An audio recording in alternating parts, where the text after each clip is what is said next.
તમારા પીએફ એકાઉન્ટમાં 2 લાખ રૂપિયા હશે તો 16,500 રૂપિયા વ્યાજ મળશે। ખાનગી નોકરિયાતો માટે આવ્યા છે ખુશીના સમાચાર।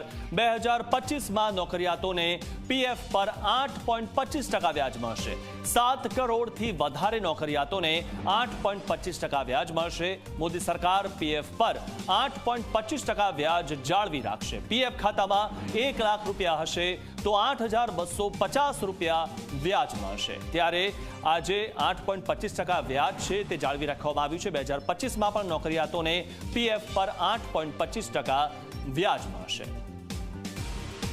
તો ઉલ્લેખનીય છે કે પીએફ ધારકો માટે આ ખૂબ જ મહત્વના સમાચાર મળી રહ્યા છે અને તમારા પીએફ એકાઉન્ટમાં 2 લાખ રૂપિયા હાલમાં હશે તો તેના પર તમને 16,500 રૂપિયા વ્યાજ મળશે।